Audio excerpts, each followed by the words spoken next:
The Queen of Air and Darkness by Poul. The last glow of the last sunset would linger almost until midwinter. But there would be no more day, and the Northlands rejoiced. Blossoms opened, flamboyance on firethorn trees, steel flowers rising blue from the brock and rain plant that cloaked all hills, shy whiteness of kiss-me-never down in the dales. Flitteries darted among them on iridescent wings. A crownbuck shook his horns and bugled through warmth and flower odours. Between horizons the sky deepened from purple to sable. Both moons were aloft, nearly full, shining frosty on leaves and molten on waters. The shadows they made were blurred by an aurora, a great blowing curtain of light across half heaven. Behind it, the earliest stars had come out. A boy and a girl sat on Woland's Barrow, just under the dolmen it upbore. Their hair, which streamed halfway down their backs, showed startlingly forth, bleached as it was by summer. Their bodies, still dark from that season, merged with earth and bush and rock, for they wore only garlands. He played on a bone flute, and she sang. They had lately become lovers. Their age was about 16, but they did not know this, considering themselves outlings, and thus indifferent to time, remembering little or nothing of how they had once dwelt in the lands of men. His notes piped cold around her voice. Cast a spell, weave it well, of dust and dew, and night and you. A brook by the grave mound, carrying moonlight down to a hill-hidden river, answered with its rapids. A flock of hellbats passed black beneath the aurora. A shape came bounding over Cloudmoor. It had 2 arms and 2 legs, but the legs were long and claw-footed, and feathers covered it to the end of a tail and broad wings. The face was half-human, dominated by its eyes. Had Ayoch been able to stand wholly erect, he would have reached to the boy's shoulder. The girl rose. "He carries a burden," she said. Her vision was not meant for twilight like that of a northland creature born, but she had learned how to use every sign her senses gave her. Besides the fact that ordinarily a Pouk would fly, there was a heaviness to his haste. "And he comes from the south." Excitement jumped in the boy, sudden as a green flame that went across the constellation Lerth. He sped down the mound. "Ahoy, Ayoch!" he called. "Me here, Mist-Herd." "And Shadow of a Dream," the girl laughed, following. The Pouk halted. He breathed louder than the soughing and the growth around him. A smell of bruised yerba lifted where he stood. "Well met in Winterbirth," he whistled.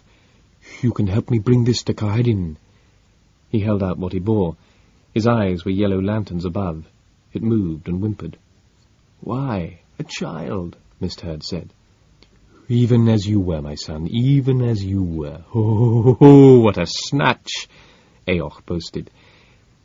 "There were a score in yon camp by Fallowwood, armed, and besides watcher engines they had big, ugly dogs a-prowl while they slept. I came from above, however, having spied on them till I knew that a handful of days' dust—" "The poor thing!" Shadow of a Dream took the boy and held him to her small breasts. "So full of sleep yet, aren't you, little boo?" Blindly he sought a nipple. She smiled through the veil of her hair. "No, I am still too young, and you already too old. But come, when you wake in Kahedin under the mountain, you shall feast." "You are," said Ayoch very softly. "She is abroad and has heard and seen. She comes." He crouched down, wings folded. After a moment, Mist-Herd knelt, and then Shadow of a Dream, though she did not let go the child. The Queen's tall form blocked off the moons. For a while she regarded the 3 and their booty. Hill and moor sounds withdrew from their awareness until it seemed they could hear the Northlights hiss. At last Ayoch whispered, "Have I done well, Star-Mother?" "If you stole a babe from a camp full of engines," said the beautiful voice, "then they were folk out of the far south who may not endure it as meekly as yeomen." "But what can they do, Snowmaker?" the Pouk asked.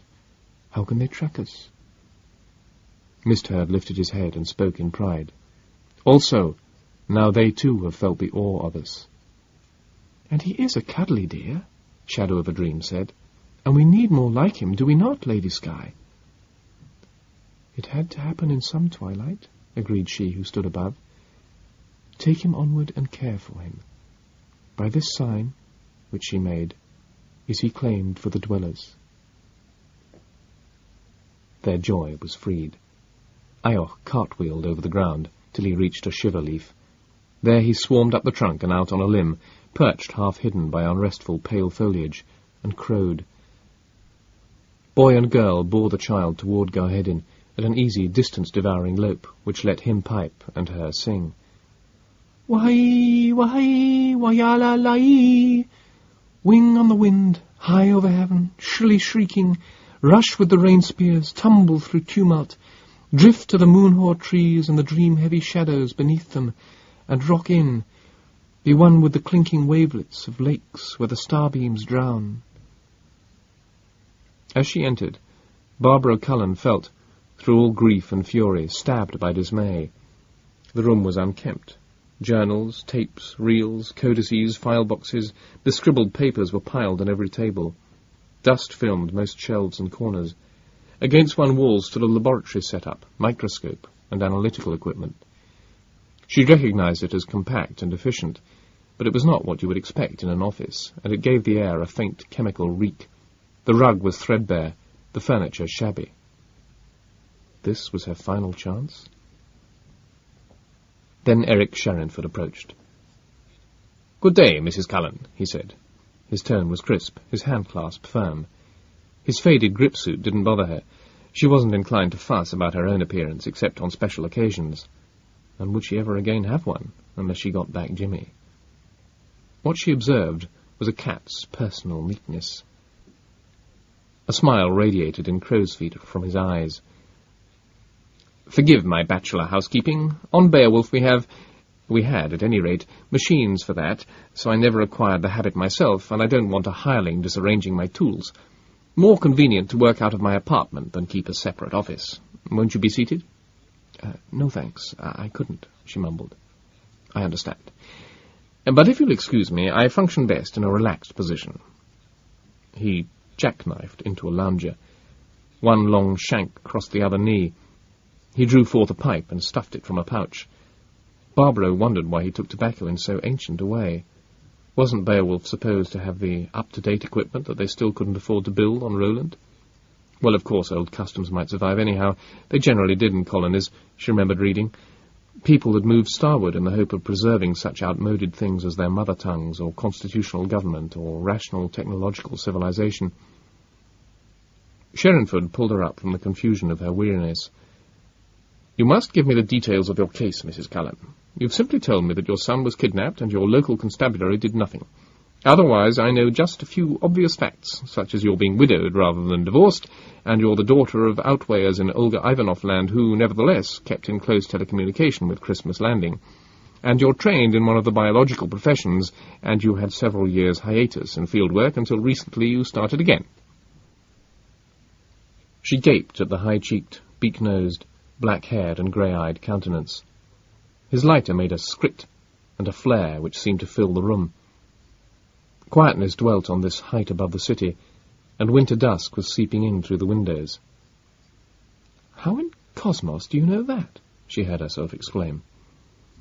He shrugged and fell into the lecturer's manner for which he was notorious. "My work depends on noticing details and fitting them together. In more than 100 years on Roland, tending to cluster according to their origins and thought habits, people have developed regional accents. You have a trace of the Olgan burr, but you nasalize your vowels in the style of this area, though you live in Port London. That suggests steady childhood exposure to metropolitan speech. You were part of Matsuyama's expedition, you told me, and took your boy along. They wouldn't have allowed any ordinary technician to do that, hence you had to be valuable enough to get away with it. The team was conducting ecological research, therefore you must be in the life sciences. For the same reason, you must have had previous field experience. But your skin is fair, showing none of the leatheriness one gets from prolonged exposure to this sun. Accordingly, you must have been mostly indoors for a good while before you went on your ill-fated trip. As for widowhood, you never mentioned a husband to me, but you have had a man whom you thought so highly of that you still wear both the wedding and the engagement ring he gave you. Her sight blurred and stung. The last of those words had brought Tim back, huge, ruddy, laughterful and gentle. She must turn from this other person and stare outward. "Yes," she achieved, saying, "you're right." The apartment occupied a hilltop above Christmas Landing. Beneath it the city dropped away in walls, roofs, archaistic chimneys and lamplit streets, goblin lights of human-piloted vehicles, to the harbour, the sweep of Venture Bay, ships bound to and from the Sunward Islands and remoter regions of the Boreal Ocean, which glimmered like mercury in the afterglow of Charlemagne. Oliver was swinging rapidly higher, a mottled orange disk a full degree wide. Closer to the zenith, which it could never reach, it would shine the colour of ice. Alder, half the seeming size, was a thin, slow crescent near Sirius, which she remembered was near Sol, but you couldn't see Sol without a telescope. "Yes," she said around the pain in her throat. "My husband is about 4 years dead. I was carrying our first child when he was killed by a stampeding rhinoceros. We'd been married 3 years before. Met while we were both at the university. Castes from school centra can only supply a basic education, you know. We founded our own team to do ecological studies under contract. Can a certain area be settled while maintaining a balance of nature? What crops will grow? What hazards? That sort of question. Well, afterward I did lab work for a fisher co-op in Port London. But the monotony, the shut-inness, was eating me away.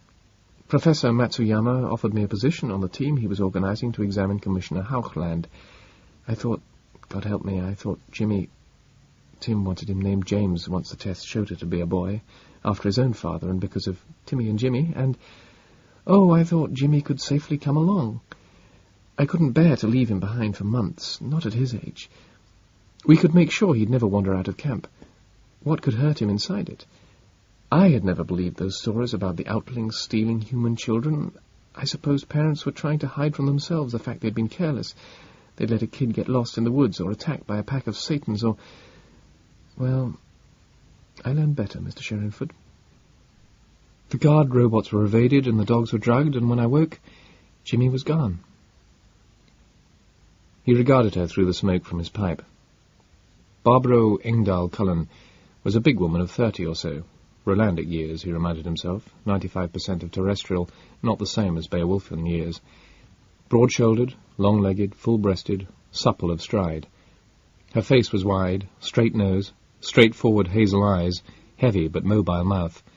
Her hair was reddish-brown, cropped below the ears, her voice husky, her garment a plain street robe. To still the writhing of her fingers, he asked sceptically, "Do you now believe in the outlings?" "No, I'm just not so sure as I was." She swung about with half a glare for him. "And we have found traces." "Bits of fossils," he nodded. "A few artifacts of a Neolithic sort, but apparently ancient, as if the makers died ages ago. Intensive search has failed to turn up any real evidence for their survival." "How intensive can search be in a summer-stormy, winter-gloomy wilderness around the North Pole?" she demanded. "When we are, how many, 1 million people on an entire planet, half of us crowded into this one city?" "And the rest crowding this one habitable continent," he pointed out. "Arctica covers 5 million square kilometres," she flung back. "The Arctic zone proper covers 1/4 of it. We haven't the industrial base to establish satellite monitor stations, build aircraft we can trust in those parts, drive roads through the damned darklands and establish permanent bases, and get to know them and tame them. Good Christ, generations of lonely outwaymen told stories about grey metal, and the beast was never seen by a proper scientist till last year." "Still, you continue to doubt the reality of the outlings." "Well, what about a secret cult among humans, born of isolation and ignorance, lairing in the wilderness, stealing children when they can for—" She swallowed. Her head drooped. "But you're supposed to be the expert."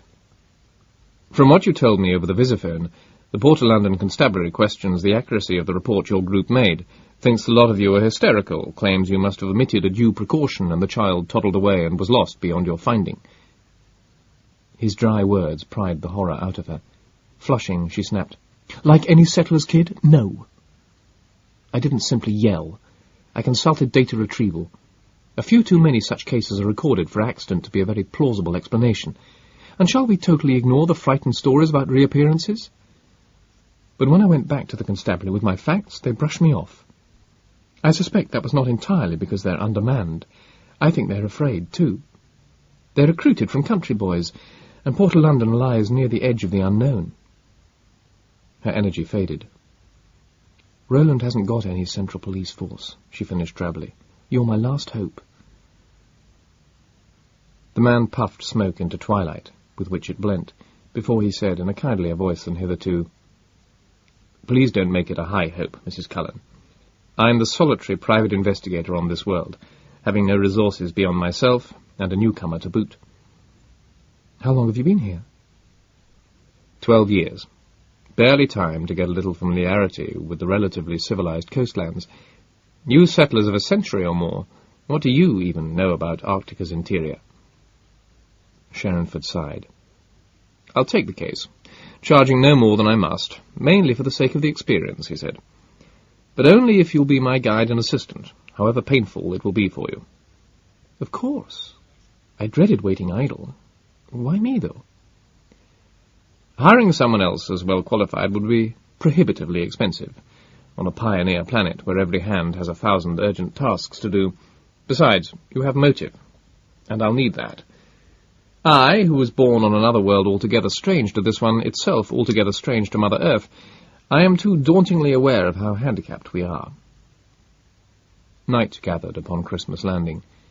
The air stayed mild, but glimmer-lit tendrils of fog, sneaking through the streets, had a cold look, and colder yet was the aurora where it shuddered between the moons. The woman drew closer to the man in this darkening room, surely not aware that she did, until he switched on a fluoro panel. The same knowledge of Roland's aloneness was in both of them. 1 light-year is not much as galactic distances go. You could walk it in about 270 million years, beginning at the middle of the Permian era, when dinosaurs belonged to the remote future, and continuing to the present day, when spaceships cross even greater reaches. But stars in our neighbourhood average some 9 light-years apart, and barely 1% of them have planets which are man-habitable, and speeds are limited to less than that of radiation. Scant help is given by relativistic time contraction and suspended animation en route. These make the journeys seem short, but history, meanwhile, does not stop at home. Thus, voyages from sun to sun will always be few. Colonists will be those who have extremely special reasons for going. They will take along germplasm for exogenetic cultivation of domestic plants and animals, and of human infants, in order that population can grow fast enough to escape death through genetic drift. After all, they cannot rely on further immigration. 2 or 3 times a century, a ship may call from some other colony, not from Earth. Earth has long ago sunk into alien concerns. Its place of origin will be an old settlement. The young ones are in no position to build and man interstellar vessels. Their very survival, let alone their eventual modernization, is in doubt. The founding fathers have had to take what they could get in a universe not especially designed for man. Consider, for example, Roland. It is among the rare, happy finds, a world where humans can live, breathe, eat the food, drink the water, walk unclad if they choose, sow their crops, pasture their beasts, dig their mines, erect their homes, raise their children and grandchildren. It is worth crossing 3/4 of a light century to preserve certain dear values and strike new roots into the soil of Roland. But the star Charlemagne is of type FG, 40% brighter than Sol, brighter still in the treacherous ultraviolet, and wilder still in the wind of charged particles that seethes from it. The planet has an eccentric orbit. In the middle of the short but furious northern summer, which includes periastron, total insolation is more than double what Earth gets. In the depth of the long northern winter, it is barely less than terrestrial average. Native life is abundant everywhere, but lacking elaborate machinery, not economically possible to construct for more than a few specialists, man can only endure the high latitudes. A 10-degree axial tilt, together with the orbit, means that the northern part of the Arctican continent spends half its year in unbroken sunlessness. Around the South Pole, lies an empty ocean. Other differences from Earth might superficially seem more important. Roland has 2 moons, small but close, to evoke clashing tides. It rotates once in 32 hours, which is endlessly, subtly disturbing to organisms evolved through giga-years of a quicker rhythm. The weather patterns are altogether unterrestrial. The globe is a mere 9,500 kilometers in diameter. Its surface gravity is 0.42 times 980 centimeters per second squared. The sea level air pressure is slightly above 1 Earth atmosphere.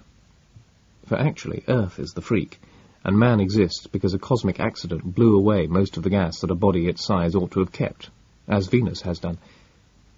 However, Homo can truly be called sapiens when he practices his specialty of being unspecialized. His repeated attempts to freeze himself into an all-answering pattern or culture or ideology, or whatever he has named it, have repeatedly brought ruin. Give him the pragmatic business of making his living, and he will usually do rather well. He adapts within broad limits. These limits are set by such factors as his need for sunlight and his being, necessarily and forever, a part of the life that surrounds him and a creature of the spirit within.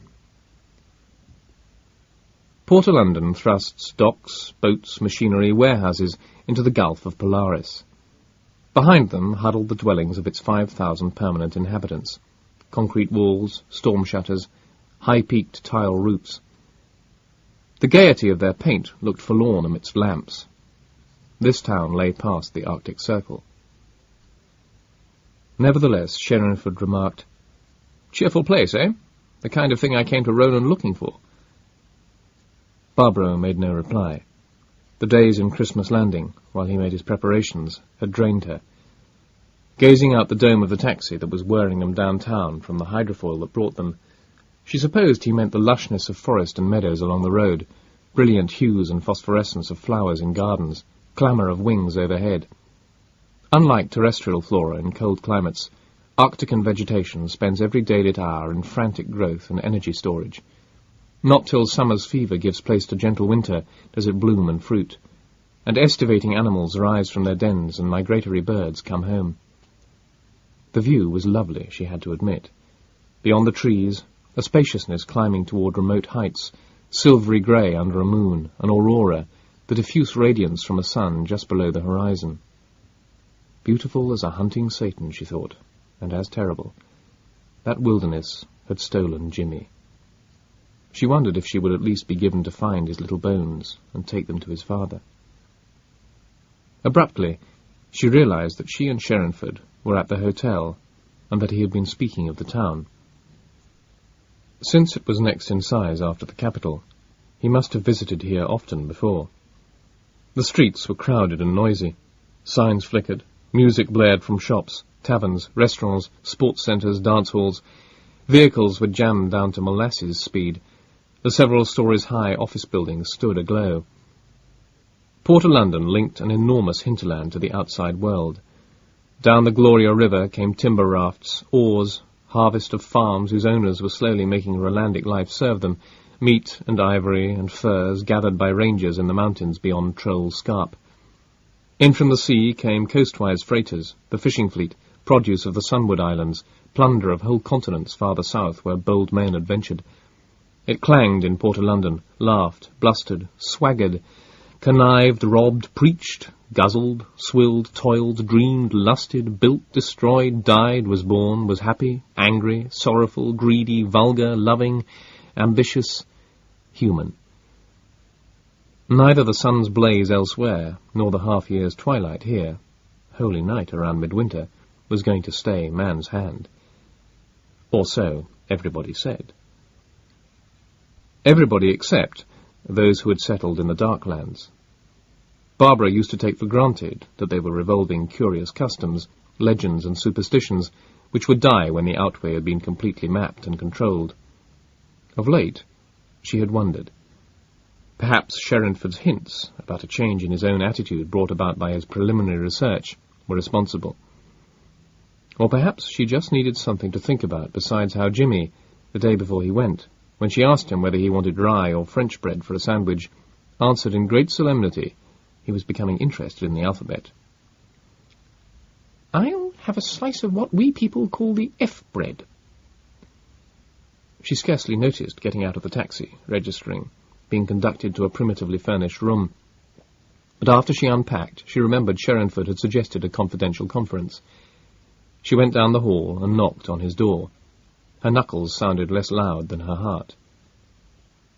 He opened the door, finger on lips, and gestured her toward a corner. Her temper bristled until she saw the image of Chief Constable Dawson in the visiphone. Sherrinford must have chimed him up, and must have a reason to keep her out of scanner range. She found a chair and watched, nails digging into knees. The detective's lean length refolded itself. "Pardon the interruption," he said. "A man mistook the number. Drunk, by the indications." Dawson chuckled. "We get plenty of those." Barbara recalled his fondness for gabbing. He tugged the beard which he affected, as if he were an outwear instead of a townsman. "No harm in them as a rule. They only have a lot of voltage to discharge after weeks or months in the backlands." "I've gathered that environment, foreign in a million major and minor ways to the one that created man, I've gathered that it does do odd things to the personality." Sherrinford tamped his pipe. "Of course, you know my practice has been confined to urban and suburban areas. Isolated garths seldom need private investigators. Now that situation appears to have changed. I called to ask you for advice." "Glad to help," Dawson said. "I've not forgotten what you did for us in the De Tahoe murder case." Cautiously, "Better explain your problem first." Sherrinford struck fire. The smoke that followed cut through the green odours, even here a paved pair of kilometres from the nearest woods, that drifted past traffic rumble through a crepuscular window. "This is more a scientific mission than a search for an absconding debtor or an industrial spy," he drawled. "I'm looking into two possibilities: that an organization, criminal or religious or whatever, has long been active and steals infants, or that the outlings of folklore are real." "Huh?" On Dawson's face, Barbara read as much dismay as surprise. "You can't be serious." "Can't I?" Sherrinford smiled. "Several generations' worth of reports shouldn't be dismissed out of hand, especially not when they become more frequent and consistent in the course of time, not less. Nor can we ignore the documented loss of babies and small children, amounting by now to over 100, and never a trace found afterward. Nor the finds which demonstrate that an intelligent species once inhabited Arctica and may still haunt the interior." Dawson leaned forward as if to climb out of the screen. "Who engaged you?" he demanded. "That Cullen woman? We were sorry for her, naturally, but she wasn't making sense, and when she got downright abusive—" "Didn't her companions, reputable scientists, confirm her story?" "No story to confirm. Look, they had the place ringed with detectors and alarms, and they kept mastiffs. Standard procedure in a country where a hungry sauroid or whatever might happen by. Nothing could have entered unbeknownst." "On the ground? How about a flyer landing in the middle of camp?" "A man in a copter rig would have roused everybody." "A winged being might be quieter." "A living flyer that could lift a 3-year-old boy doesn't exist." "Isn't in the scientific literature, you mean, Constable? Remember Greymantle. Remember how little we know about Roland, a planet, an entire world. Such birds do exist on Beowulf, and on Rustum, I've read. I made a calculation from the local ratio of air density to gravity, and yes, it's marginally possible here, too. The child could have been carried off for a short distance before wing muscles were exhausted and the creature must descend." Dawson snorted. "First, it landed and walked into the tent where mother and boy were asleep. Then it walked away, toting him after it couldn't fly further. Does that sound like a bird of prey? And the victim didn't cry out, the dogs didn't bark, nothing?" "As a matter of fact," Sherrinford said, "those inconsistencies are the most interesting and convincing feature of the whole account. You're right. It's hard to see how a human kidnapper could get in undetected, and an eagle type of creature wouldn't operate in that fashion. But none of this applies to a winged, intelligent being. The boy could have been drugged. Certainly the dogs showed signs of having been. The dogs showed signs of having overslept. Nothing had disturbed them. The kid wandering by wouldn't do so. We don't need to assume one damn thing, except first that he got restless, and second that the alarms were a bit sloppily rigged, seeing as how no danger was expected from inside camp, and let him pass out, and third, I hate to speak this way, but we must assume the poor tyke starved or was killed. Dawson paused before adding, if we had more staff, we could have given the affair more time, and would have, of course. We did make an aerial sweep which risked the lives of the pilots, using instruments which would have spotted the kid anywhere in a 50-kilometer radius unless he was dead. You know how sensitive thermal analyzers are. We drew complete blank. We have more important jobs than to hunt for the scattered pieces of a corpse. He finished brusquely. If Mrs. Cullen's hired you, my advice is you find an excuse to quit. Better for her, too. She's got to come to terms with reality. Barbaro checked a shout by biting her tongue. Oh, this is merely the latest disappearance of the series, Sherrinford said. She didn't understand how he could maintain his easy tone when Jimmy was lost. More thoroughly recorded than any before, thus more suggestive. Usually an Outwear family has given a tearful but undetailed account of their child who vanished and must have been stolen by the old folk. Sometimes, years later, they'd tell about glimpses of what they swore must have been the grown child, not really human any longer, flitting past in murk, or peering through a window, or working mischief upon them. As you say, neither the authorities nor the scientists have had personnel or resources to mount a proper investigation. But as I say, the matter appears to be worth investigating. Maybe a private party like myself can contribute. Listen, most of us constables grew up in the Outway. We don't just ride patrol and answer emergency calls, we go back there for holidays and reunions. If any gang of human sacrifices was around, we'd know. I realize that. I also realize that the people you came from have a widespread and deep-seated belief in non-human beings with supernatural powers. Many actually go through rites and make offerings to propitiate them. I know what you're leading up to, Dawson fleered. I've heard it before from 100 sensationalists. The Aborigines are the Outlings. I thought better of you. Surely you've visited a museum or three. Surely you've read literature from planets which do have natives. Or, damn and blast, haven't you ever applied that logic of yours? He wagged a finger. Think, he said. What have we in fact discovered? A few pieces of worked stone. A few megaliths that might be artificial. Scratchings on rock that seem to show plants and animals, though not the way any human culture would ever have shown them. Traces of fires and broken bones, other fragments of bone that seem as if they might have belonged to thinking creatures, as if they might have been inside fingers or around big brains. If so, however, the owners looked nothing like men, or angels for that matter, nothing. The most anthropoid reconstruction I've seen shows a kind of a two-legged crocagator. Wait, let me finish. The stories about the Outlings, oh, I've heard them too, plenty of them.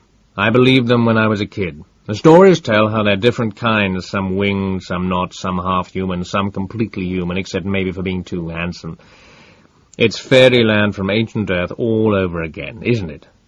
I got interested once and dug into the Heritage Library microfiles, and be damned if I didn't find almost the identical yarns told by peasants centuries before spaceflight. None of it squares with the scanty relics we have, even if they are relics, or with the fact that no area the size of Arctica could spawn a dozen different intelligent species, or, hellfire man, with the way your common sense tells you Aborigines would behave when humans arrived. Sherrinford nodded. Yes, he said. I'm less sure than you that the common sense of non-human beings is precisely like our own. I've seen so much variation within mankind. But, granted, your arguments are strong. Roland's too few scientists have more pressing tasks than tracking down the origins of what is, as you put it, a revived medieval superstition. He cradled his pipe bowl in both hands and peered into the tiny hearth of it. Perhaps what interests me most, he said softly, is why, across that gap of centuries, across a barrier of machine civilization and its utterly antagonistic worldview, no continuity of tradition whatsoever. Why have hard-headed, technologically organized, reasonably well-educated colonists here brought back from its grave a belief in the old folk? I suppose eventually, if the university ever does develop the psychology department they keep talking about, I suppose eventually somebody will get a thesis out of that question. Dawson spoke in a jagged voice, and he gulped when Sherrinford replied, I propose to begin now, in Commissioner Hauchland, since that's where the latest incident occurred. Where can I rent a vehicle?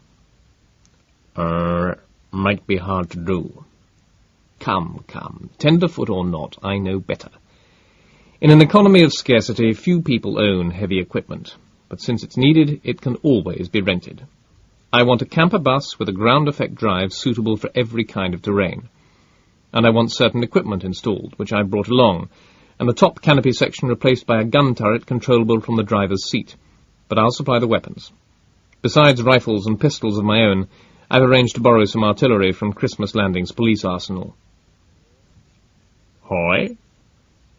Are you generally intending to make ready for a war against a myth? Let's say I'm taking out insurance, which isn't terribly expensive, against a remote possibility. Now, besides the bus, what about a light aircraft carried piggyback for use in surveys? No.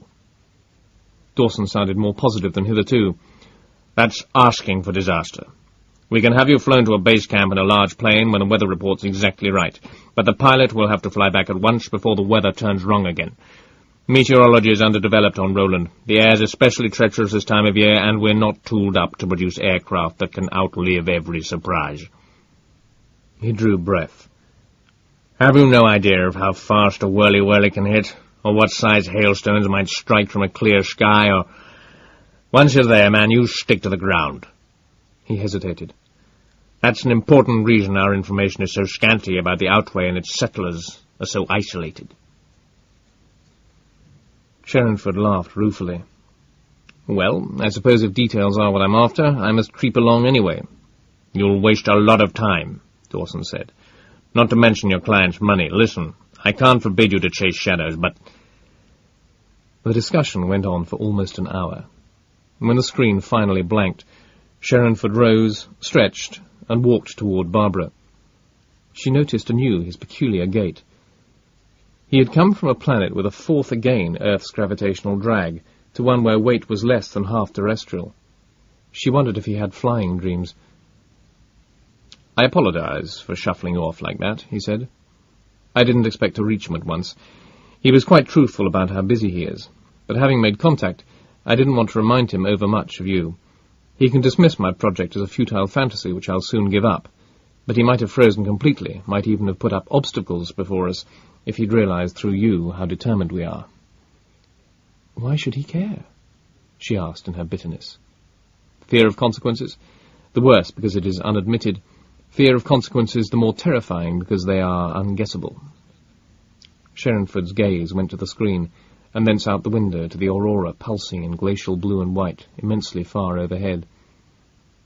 I suppose you saw I was talking to a frightened man.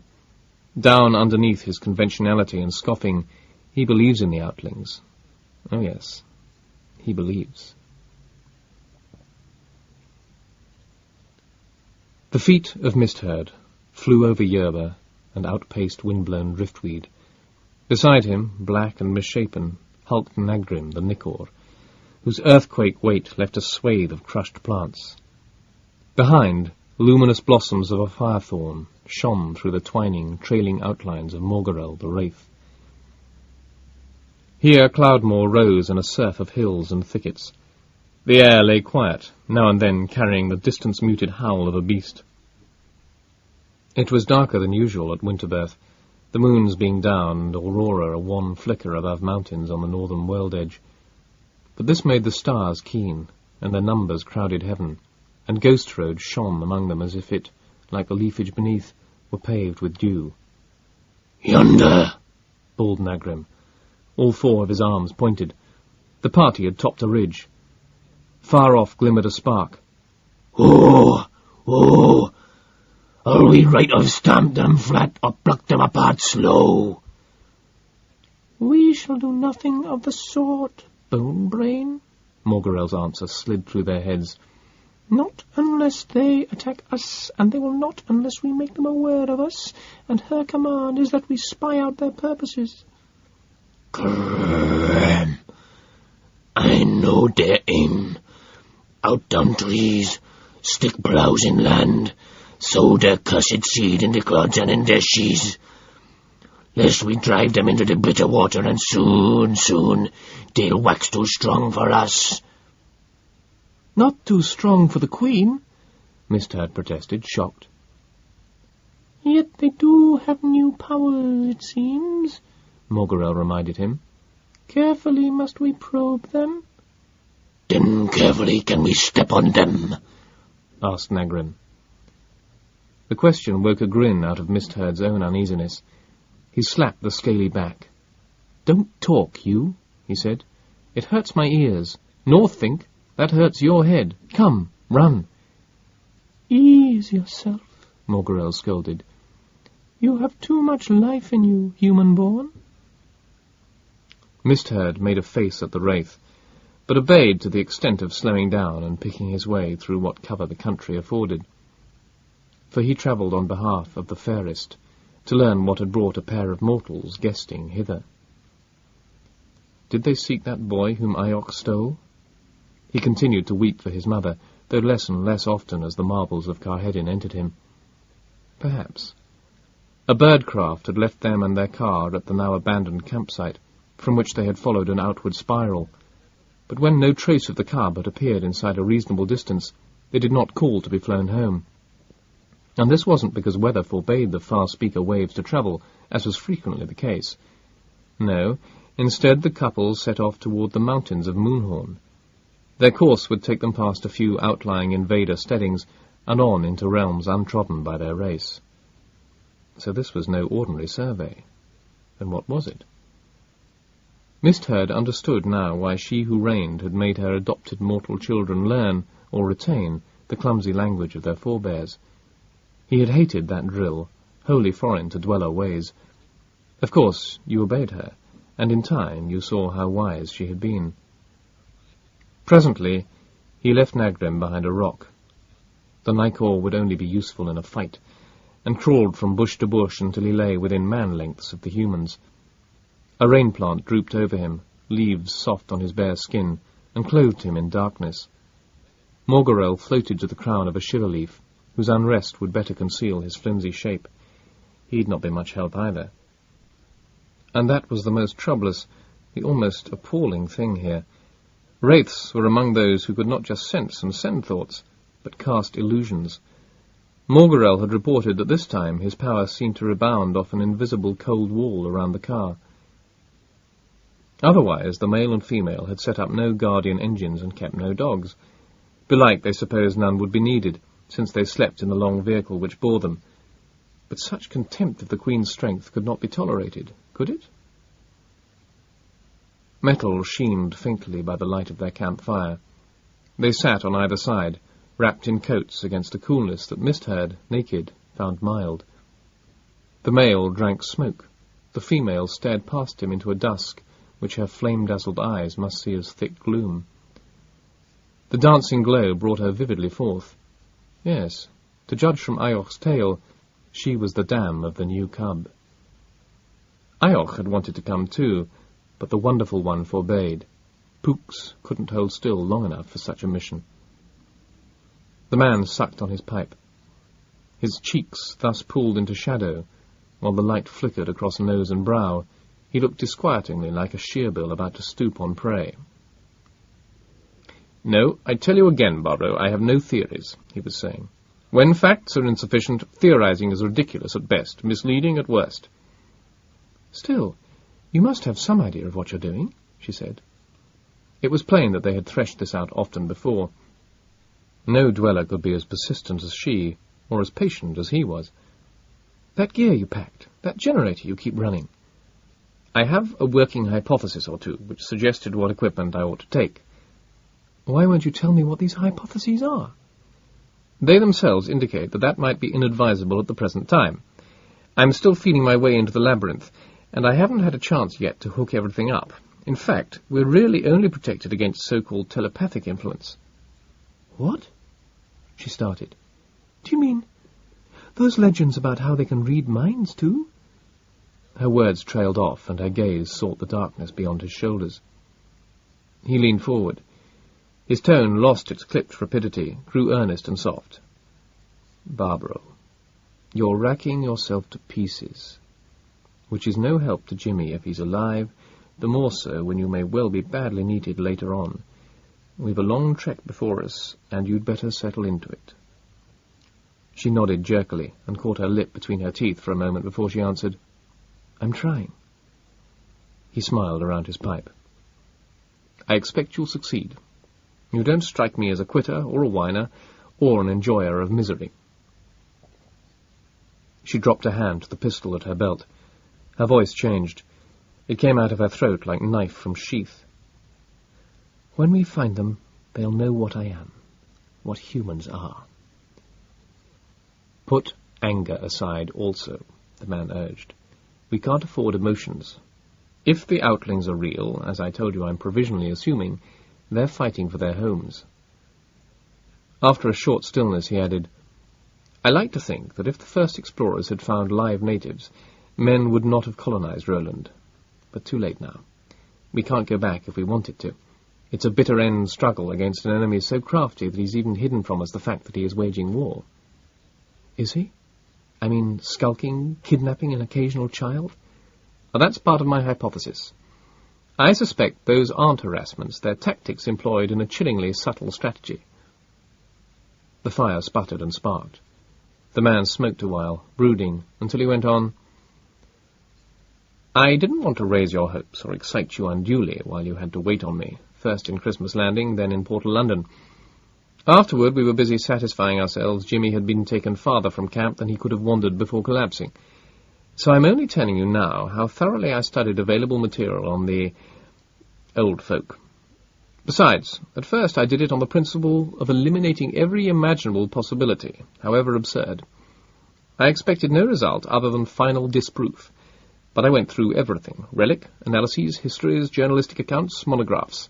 I talked to outweighers who happened to be in town, and to what scientists we have who've taken any interest in the matter. I'm a quick study. I flatter myself I became as expert as anyone, though God knows there's little to be expert on. Furthermore, I, a comparative stranger, maybe looked on the problem with fresh eyes, and a pattern emerged for me. If the Aborigines became extinct, why didn't they leave more remnants? Arctica isn't enormous, and it's fertile for Rolandic life. It ought to have supported a population whose artifacts ought to have accumulated over millennia. I've read that on Earth literally tens of thousands of Paleolithic hand axes were found, more by chance than archaeology. Very well. Suppose the relics and fossils were deliberately removed between the time the last survey party left and the first colonizing ships arrived. I did find some support for that idea in the diaries of the original explorers. They were too preoccupied with checking the habitability of the planet to make catalogues of primitive monuments. However, the remarks they wrote down indicate they saw much more than later arrivals did. Suppose what we have found is just what the removers overlooked or didn't get around to. That argues a sophisticated mentality, thinking in long-range terms, doesn't it?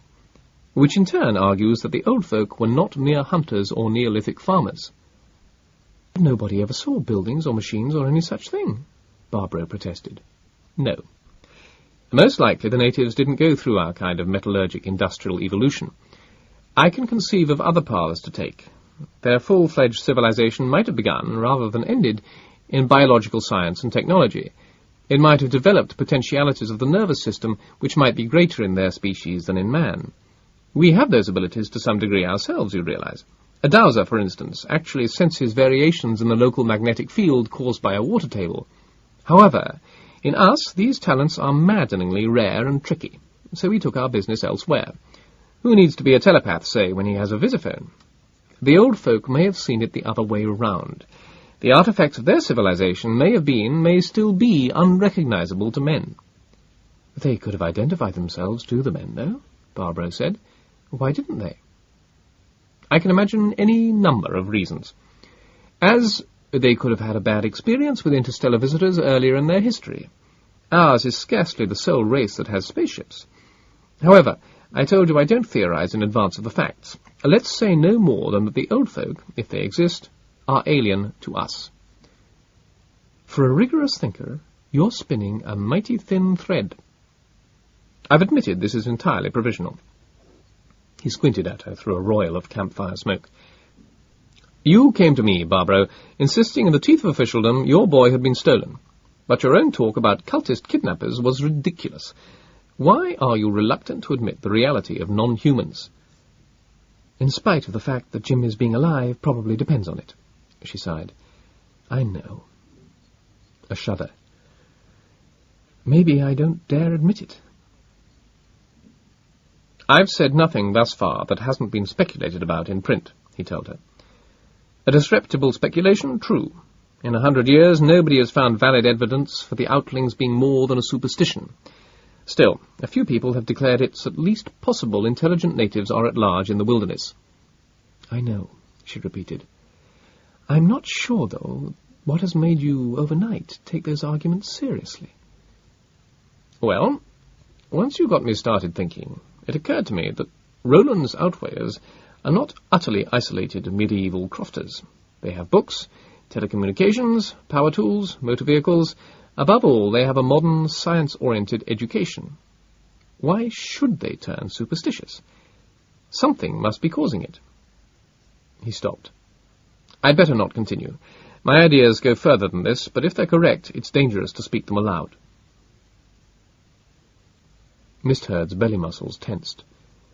There was danger for fair in that sheerbill head. The garland bearer must be warned. For a minute he wondered about summoning Nagrim to kill these two. If the Nekor jumped them fast, their firearms might avail them naught.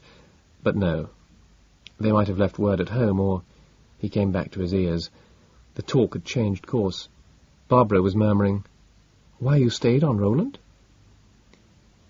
The man smiled his gaunt smile. "Well, life on Beowulf held no challenge for me. Heorot is, or was, this was decades past, remember. Heorot was densely populated, smoothly organized, boringly uniform. That was partly due to the lowland frontier, a safety valve that bled off the dissatisfied.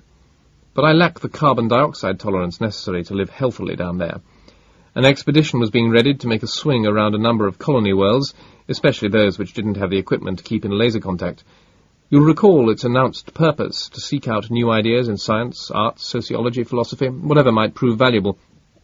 I'm afraid they found little on Roland relevant to Beowulf, but I, who had wangled the berth, I saw opportunities for myself and decided to make my home here." "Were you a detective back there, too?" "Yes, in the official police. We had a tradition of such work in our family. Some of that may have come from the Cherokee side of it, if the name means anything to you. However, we also claimed collateral descent from one of the first private inquiry agents on record, back on Earth before spaceflight. Regardless of how true that may be, I found him a useful model. You see, an archetype—" The man broke off. Unease crossed his features. "Best we go to sleep," he said. "We've a long distance to cover in the morning." She looked outward. "Here is no morning." They retired. Mist Herd rose and cautiously flexed limberness back into his muscles. Before returning to the Sister of Lerth, he risked a glance through a pane in the car. Bunks were made up, side by side, and the humans lay in them. Yet the man had not touched her, though hers was a bonny body, and nothing that had passed between them suggested he meant to do so. Eldritch humans, cold and clay-like, and they would overrun the beautiful wild world? Mist Herd spat in disgust. It must not happen. It would not happen. She who reigned had vowed that. The lands of William Irons were immense, but this was because a barony was required to support him, his kin and cattle on native crops whose cultivation was still poorly understood. He raised some terrestrial plants as well by summerlight and in conservatories. However, these were a luxury. The true conquest of northern Arctica lay in yerba hay, in Bathyreza wood, in pericoop and glycophyllon, and eventually, when the market had expanded with population and industry, in chalcanthemum for city florists and pelts of cage-bred rover for city furriers. That was in a tomorrow Irons did not expect he would live to see. Sherrinford wondered if the man really expected anyone ever would. The room was warm and bright. Cheerfulness crackled in the fireplace. Light from flora panels gleamed off hand-carven chests and chairs and tables, off colourful draperies and shelved dishes. The outweigher sat solid in his high seat, stoutly clad, beard flowing down his chest. His wife and daughters brought coffee, whose fragrance joined the remnant odours of a hearty supper, to him, his guests, and his sons. But outside, wind hooted, lightning flared, thunder bawled, rain crashed on roof and walls and roared down to swirl among the courtyard cobblestones. Sheds and barns crouched against hugeness beyond. Trees groaned. And did a wicked undertone of laughter run beneath the lowing of a frightened cow? A burst of hailstones hit the tiles like knocking knuckles. You could feel how distant your neighbours were, Sherrinford thought. And nonetheless, they were the people whom you saw oftenest, did daily business with by visiphone, when a solar storm didn't make gibberish of their voices and chaos of their faces, or in the flesh, parted with, gossiped and intrigued with, intermarried with. In the end, they were the people who would bury you. The lights and machinery of the coastal towns were monstrously farther away. William Irons was a strong man, yet when now he spoke, fear was in his tone. You'd truly go over Troll's Scarp? Do you mean Hanstein Palisades? Sherrinford responded, more challenge than question. No Outwear calls it anything but Troll's Scarp, Barbaro said. And how had a name like that been reborn, light years and centuries from Earth's dark ages? Hunters, trappers, prospectors, rangers, you call them, travel in those mountains, Sherrinford declared. In certain parts, Irons said. That's allowed by a pact once made between a man and the Queen after he'd done well by a jack-o'-the-hill that a Satan had hurt. Wherever the Pluma Blanca grows, men may fare, if they leave man-goods on the altar, boulders in payment for what they take out of the land.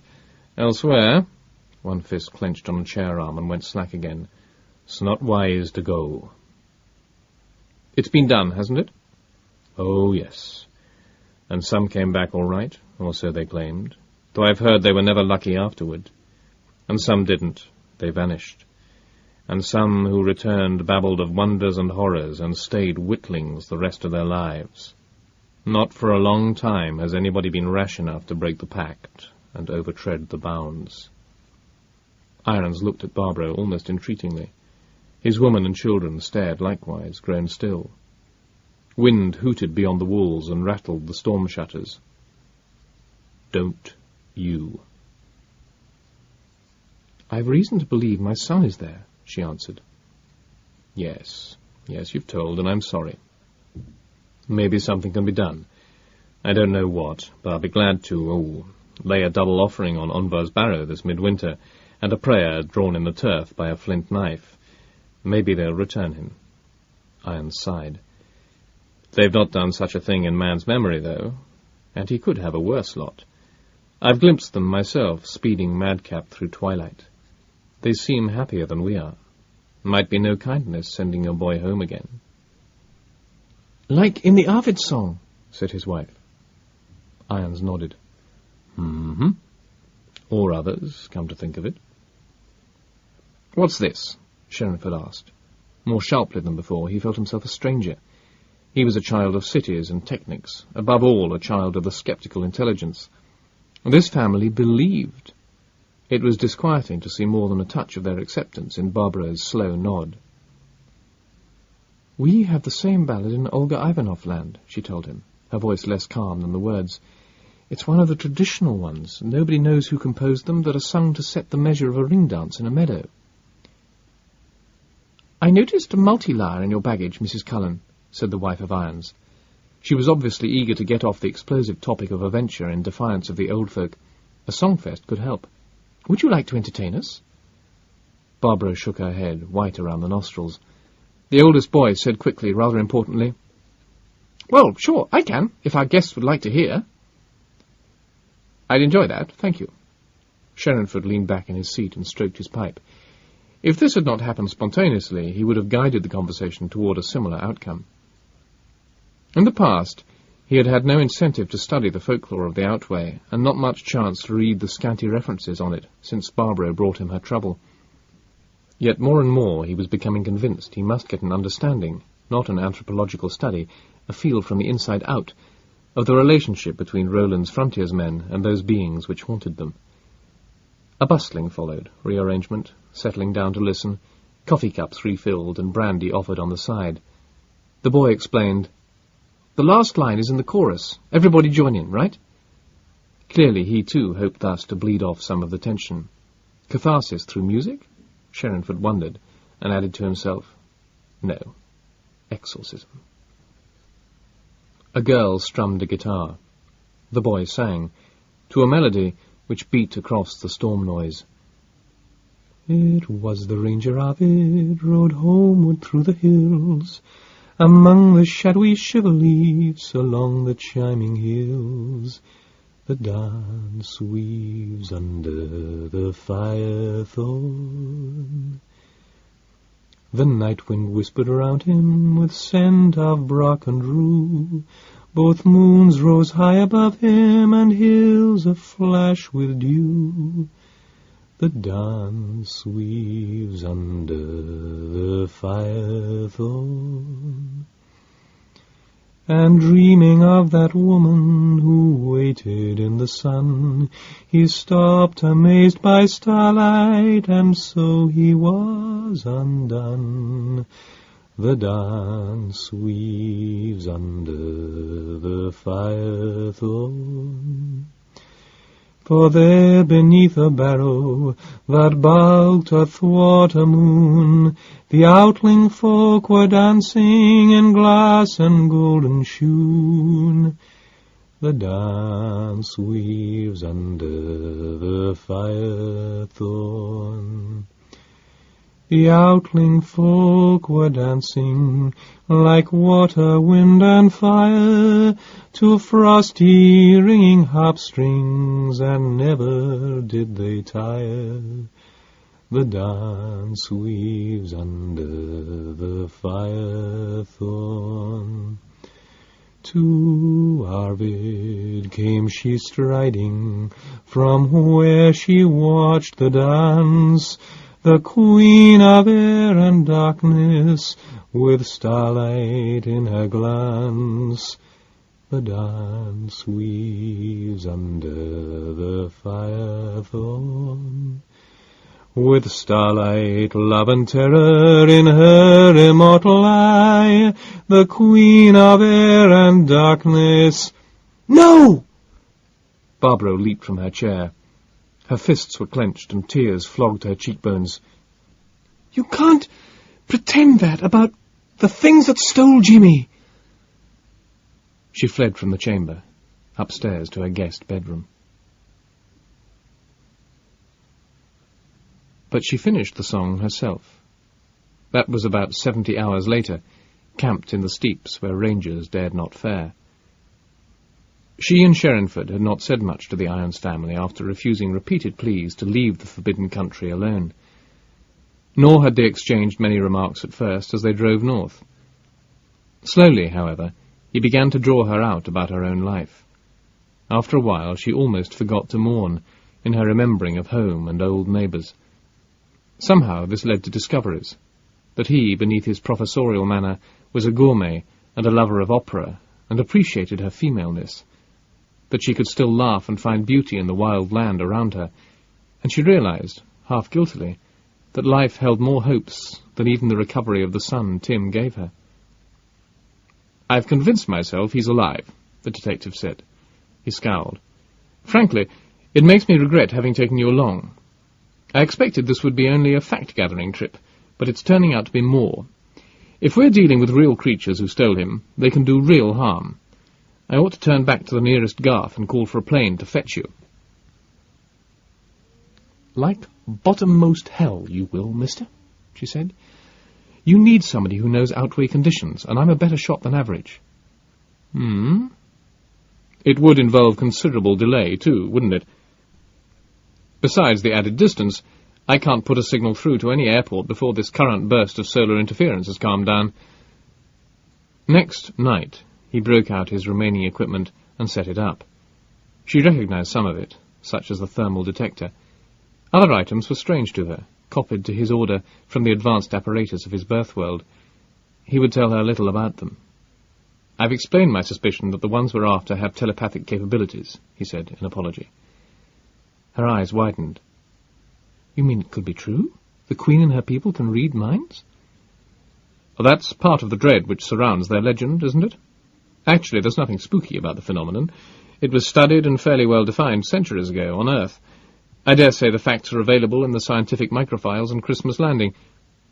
You Rolanders have simply had no occasion to seek them out, any more than you've yet had occasion to look up how to build power beam casters or spacecraft. Well, how does telepathy work, then? Sherrinford recognised that her query asked for comfort as much as it did for facts, and spoke with deliberate dryness. The organism generates extremely long-wave radiation which can, in principle, be modulated by the nervous system. In practice, the feebleness of the signals and their low rate of information transmission make them elusive, hard to detect and measure. Our pre-human ancestors went in for more reliable senses, like vision and hearing. What telepathic transceiving we do is marginal at best, but explorers have found extraterrestrial species that got an evolutionary advantage from developing the system further in their particular environments. I imagine such species could include one which gets comparatively little direct sunlight, in fact, appears to hide from broad day. It could even become so able in this regard that, at short range, it can pick up man's weak emissions and make man's primitive sensitivities resonate to its own strong sendings. That would account for a lot, wouldn't it? Barbaro asked faintly. I've now screened our car by a jamming field, Sherrinford told her, but it reaches only a few metres past the chassis. Beyond, a scout of theirs might get a warning from your thoughts if you knew precisely what I'm trying to do. I have a well-trained subconscious which sees to it that I think about this in French when I'm outside. Communication has to be structured to be intelligible, you see, and that's a different enough structure from English. But English is the only human language on Roland, and surely the old folk have learned it. She nodded. He had told her his general plan, which was too obvious to conceal. The problem was to make contact with the aliens if they existed. Hitherto, they had only revealed themselves at rare intervals to one or a few backwoodsmen at a time. An ability to generate hallucinations would help them in that. They would stay clear of any large, perhaps unmanageable expedition which might pass through their territory. But two people, braving all prohibitions, shouldn't look too formidable to approach, and this would be the first human team which not only worked on the assumption that the Outlings were real, but possessed the resources of modern, off-planet police technology. Nothing happened at that camp. Sherrinford said he hadn't expected it would. The old folk seemed cautious this near to any settlement. In their own lands, they must be bolder. And by the following night, the vehicle had gone well into yonder country. When Sherrinford stopped the engine in a meadow and the car settled down, silence rolled in like a wave. They stepped out. She cooked a meal on the glower while he gathered wood, that they might later cheer themselves with a campfire. Frequently he glanced at his wrist. It bore no watch, instead a radio-controlled dial to tell what the instruments in the bus might register. Who needed a watch here? Slow constellations wheeled beyond glimmering aurora. The moon Alde stood above a snow peak, turning it argent, though this place lay at a goodly height. The rest of the mountains were hidden by the forest that crowded around. Its trees were mostly shiverleaf and feathery white pluma blanca, ghostly amid their shadows.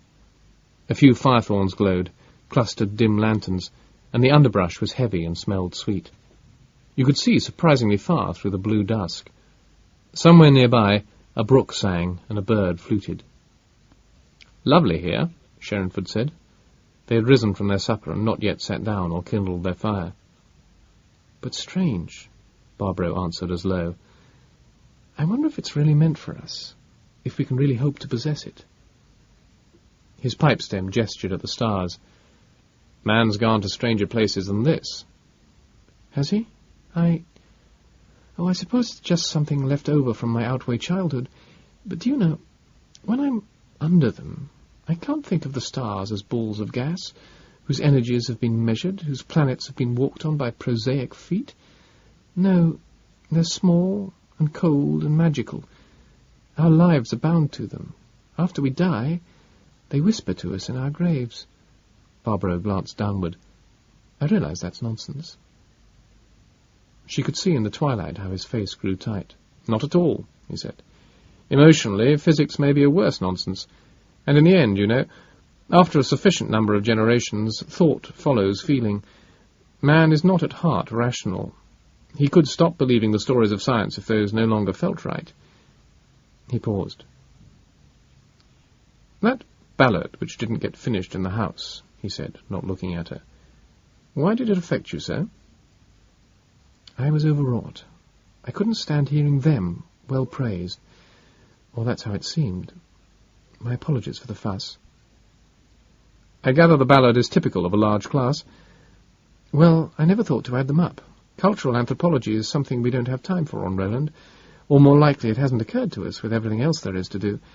But now you mention it, yes, I'm surprised at how many songs and stories have the Arvid motive in them." "Could you better recite it for me?" She mustered the will to laugh. "Why, I can do better than that, if you want. Let me get my multilyre and I'll perform." She omitted the hypnotic chorus line, though, when the notes rang out, except at the end.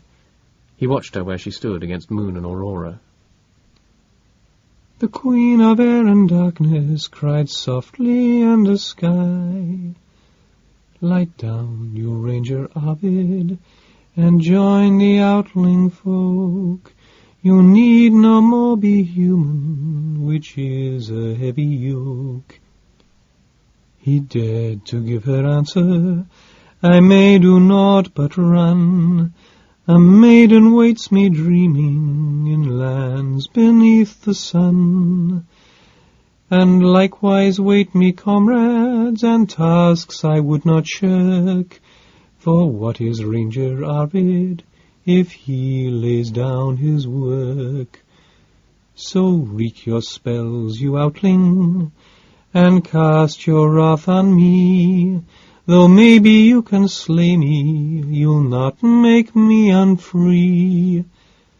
The Queen of Air and Darkness stood wrapped about with fear, and Northlight flares and beauty he dared not look too near, until she laughed like harp song, and said to him in scorn, 'I do not need a magic to make you always mourn. I send you home with nothing except your memory of moonlight, outling music, night breezes, dew and me. And that will run behind you, and shadow on the sun, and that will lie beside you when every day is done. In work and play and friendship, your grief will strike you dumb, for thinking what you are and what you might have become. You're dull and foolish woman, treat kindly as you can. Go home now, Ranger Arvid, set free to be a man.' In flickering and in laughter, the outling folk were gone. He stood alone by moonlight, and wept until the dawn. The dance weaves under the firethorn."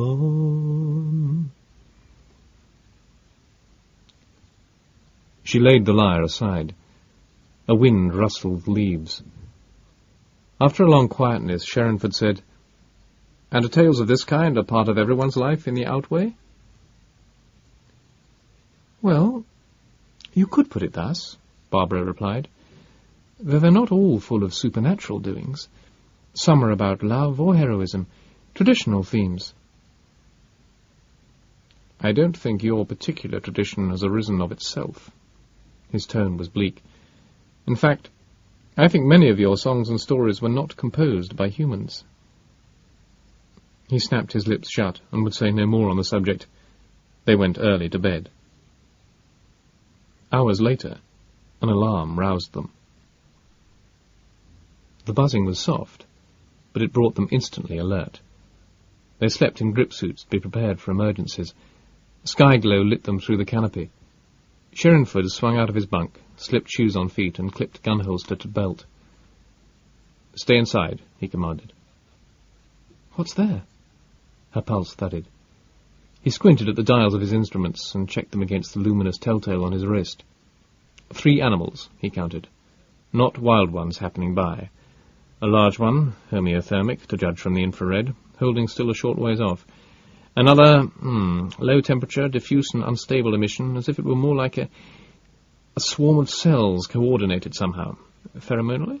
Hovering, also at a distance. But the third's practically next to us, moving around in the brush, and that pattern looks human. She saw him quiver with eagerness, no longer seeming a professor. "I'm going to try to make a capture," he said. "When we have a subject for interrogation, stand ready to let me back in again fast, but don't risk yourself whatever happens, and keep this cocked." He handed her a loaded big game rifle. His tall frame poised by the door, opened at a crack. Air blew in, cool, damp, full of fragrances and murmurings. The moon Oliver saw was now also aloft, the radiance of both unreally brilliant, and the aurora seethed in whiteness and ice blue. Sherrinford peered afresh at his telltale. It must indicate the directions of the watchers among those dappled leaves. Abruptly he sprang out. He sprinted past the ashes of the campfire and vanished under trees. Barbara's hand strained on the butt of her weapon. Racket exploded. Two in combat burst onto the meadow. Sherrinford had clapped a grip on a smaller human figure. She could make out by streaming silver and rainbow flicker that the other was nude, male, long-haired, lithe and young. He fought demoniacally, seeking to use teeth and feet and raking nails, and meanwhile he ululated like a Satan. The identification shot through her. A changeling, stolen in babyhood and raised by the old folk. This creature was what they would make Jimmy into. Ha! Sherrinford forced his opponent around and drove stiffened fingers into the solar plexus. The boy gasped and sagged. Sherrinford manhandled him toward the car. Out from the woods came a giant. It might itself have been a tree, black and rugose, bearing 4 great gnarly boughs, but earth quivered and boomed beneath its leg roots, and its hoarse bellowing filled sky and skulls. Barbara shrieked. Sherrinford whirled. He yanked out his pistol, fired and fired, flat whip cracks through the half-light. His free arm kept a lock on the youth. The troll shape lurched under those blows. It recovered and came on, more slowly, more carefully, circling around to cut him off from the bus.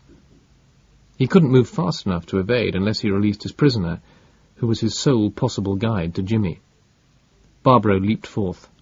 "Don't!" Sherrinford shouted. "For God's sake, stay inside!" The monster rumbled and made snatching motions at her. She pulled trigger. Recoil slammed her in the shoulder. The colossus rocked and fell. Somehow it got its feet back and lumbered toward her. She retreated. Again she shot, and again. The creature snarled. Blood began to drip from it and gleam oilily amidst dewdrops. It turned and went off, breaking branches, into the darkness that laired beneath the woods. "Get to shelter!" Sherrinford yelled. "You're out of the jammer field!" A mistiness drifted by overhead. She barely glimpsed it before she saw the new shape at the meadow edge. "Jimmy!" tore from her. "Mother!" He held out his arms. Moonlight coursed in his tears. She dropped her weapon and ran to him. Sherrinford plunged in pursuit. Jimmy flitted away into the brush. Barbaro crashed after through clawing twigs. Then she was seized and borne away. Standing over his captive, Sherrinford strengthened the fluoro output until vision of the wilderness was blocked off from within the bus. The boys squirmed beneath that colourless glare. "You are going to talk," the man said. Despite the haggardness in his features, he spoke quietly. The boy glowered through tangled locks. A bruise was purpling on his jaw. He'd almost recovered ability to flee while Sherrinford chased and lost the woman. Returning, the detective had barely caught him. Time was lacking to be gentle, when outling reinforcements might arrive at any moment. Sherrinford had knocked him out and dragged him inside. Now he sat lashed into a swivel seat. He spat. "Talk to you, man-clod!" But sweat stood on his skin, and his eyes flickered unceasingly around the metal which caged him. "Give me a name to call you by." "And have you work a spell on me?" "Mine's Eric. If you don't give me another choice, I'll have to call you... Wuddykins." "What?" However eldritch, the bound one remained a human adolescent. Mistheard, then. The lilting accent of his English somehow emphasized its sullenness. "That's not the sound, only what it means. Anyway, it's my spoken name, naught else." "Ah, you keep a secret name you consider to be real." "She does. I don't know myself what it is. She knows the real names of everybody." Sherrinford raised his brows. "She? Who reigns? May she forgive me? I can't make the reverent sign when my arms are tied. Some invaders call her the Queen of Air and Darkness." "So." Sherrinford got pipe and tobacco. He let silence wax while he started the fire. At length he said, "I'll confess the old folk took me by surprise. I didn't expect so formidable a member of your gang. Everything I could learn had seemed to show they work on my race, and yours, lad, by stealth, trickery, and illusion." Mistherd jerked a truculent nod. "She created the first Nicors not long ago. Don't think she has naught but dazzlements at her beck." "I don't. However, a steel-jacketed bullet works pretty well too, doesn't it?" Sherrinford talked on, softly, mostly to himself. "I do still believe the, Nicors, all your half-human-like breeds, are intended in the main to be seen, not used. The power of projecting mirages must surely be quite limited in range and scope, as well as in the number of individuals who possess it. Otherwise she wouldn't have needed to work as slowly and craftily as she has. Even outside our mind shield, Barbaro, and my companion, could have resisted, could have remained aware that whatever she saw was unreal, if she'd been less shaken, less frantic, less driven by need." Sherrinford wreathed his head in smoke. "Never mind what I experienced," he said. "It couldn't have been the same as for her. I think the command was simply given us, 'You will see what you most desire in the world running away from you into the forest.' Of course, she didn't travel many meters before the Nicor waylaid her. I'd no hope of trailing them. I'm no Arctican woodsman, and besides, it had been too easy to ambush me. I came back to you." Grimly, "You're my link to your overlady." "You think I'll guide you to Starhaven or Caerhedin? Try making me, clodman." "I want to bargain." "I suspect you intend more than that." Mistherd's answer held surprising shrewdness. "What'll you tell after you come home?" "Yes, that does pose a problem, doesn't it? Barbaro Cullen and I are not terrified outweighers. We're of the city. We brought recording instruments. We'd be the first of our kind to report an encounter with the old folk, and that report would be detailed and plausible. It would produce action." "So you see, I'm not afraid to die," Mistherd declared, though his lips trembled a bit. "If I let you come in and do your man-things to my people, I'd have naught left worth living for." "Have no immediate fears," Sherrinford said. "You're merely bait." He sat down and regarded the boy through a visor of calm. Within, it wept in him. "Barbaro, Barbaro." "Consider. Your queen can't very well let me go back, bringing my prisoner and telling about hers. She has to stop that somehow. I could try fighting my way through. This car is better armed than you know, but that wouldn't free anybody. Instead, I'm staying put. New forces of hers will get here as fast as they can. I assume they won't blindly throw themselves against a machine gun, a howitzer, or a fulgurator. They'll parley first, whether their intentions are honest or not. Thus I make the contact I'm after." "What do you plan?" The mumble held anguish. "First, this, as a sort of invitation." Sherrinford reached out to flick a switch. "There. I've lowered my shield against mind-reading and shape-casting. I dare say the leaders, at least, will be able to sense that it's gone. That should give them confidence." "And next?" "Why, next, we wait. Would you like something to eat or drink?" During the time which followed, Sherrinford tried to jolly Mistherd along, find out something of his life. What answers he got were curt. He dimmed the interior lights and settled down to peer outward. That was a long few hours. They ended at a shout of gladness, half a sob, from the boy. Out of the woods came a band of the old folk. Some of them stood forth more clearly than moons and stars and north lights should have caused. He in the van rode a white crownbuck whose horns were garlanded. His form was manlike but unearthly beautiful, silver-blonde hair falling from beneath the antlered helmet around the proud, cold face. The cloak fluttered on his back like living wings. His frost-coloured mail rang as he fared. Behind him, to right and left, rode two who bore swords whereon small flames gleamed and flickered. Above, A flying flock laughed and trilled and tumbled in the breezes. Near them drifted a half-transparent mistiness. Those others who passed among trees after their chieftain were harder to make out, but they moved in quicksilver grace, and as it were to a sound of harps and trumpets. Lord Luaid.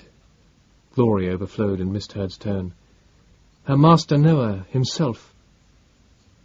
Sherrinford had never done a harder thing than to sit at the main control panel, finger near the button of the shield generator, and not touch it. He rolled down a section of canopy to let voices travel. A gust of wind struck him in the face, bearing odours of the roses in his mother's garden. At his back, in the main body of the vehicle, Mistherd strained against his bonds till he could see the incoming troop. "Call to them," Sherrinford said. "Ask if they will talk with me." Unknown, flutingly sweet words flew back and forth. "Yes," the boy interpreted.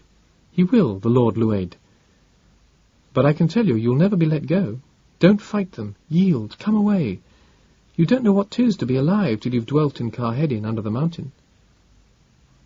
The outlings drew nigh. Jimmy glimmered and was gone. Barbro lay in strong arms against a broad breast, and felt the horse move beneath her. It had to be a horse, though only a few were kept any longer on the steadings, and they for special uses or love. She could feel the rippling beneath its hide, hear a rush of parted leafage, and the thud when a hoof struck stone. Warmth and living scent welled up around her through the darkness. He who carried her said mildly, "Don't be afraid, darling. It was a vision. But he's waiting for us, and we're bound for him."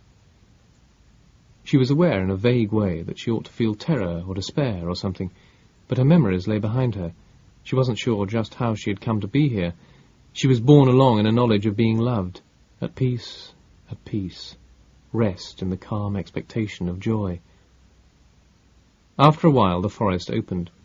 They crossed a lea where boulders stood grey-white under the moons, their shadows shifting in the dim hues which the aurora threw across them. Flitteries danced, tiny comets, above the flowers between. Ahead gleamed a peak whose top was crowned in clouds. Barbara's eyes happened to be turned forward. She saw the horse's head and thought with quiet surprise, "Why, this is Sambo, who was mine when I was a girl." She looked upward at the man. He wore a black tunic and a cowled cape, which made his face hard to see. She could not cry aloud here. "Tim," she whispered. "Yes, Barbara?" "I buried you." His smile was endlessly tender. "Did you think we're no more than what's laid back into the ground? Poor torn sweetheart. She who's called us is the all-healer. Now, rest and dream." "Dream," she said. And for a space she struggled to rouse herself, but the effort was weak. Why should she believe ashen tales about atoms and energies, nothing else to fill a gape of emptiness, tales she could not bring to mind, when Tim and the horse her father gave her carried her on to Jimmy? Had the other thing not been the evil dream, and this her first drowsy awakening from it? As if he heard her thoughts, he murmured, "They have a song in Outling lands, the song of the men.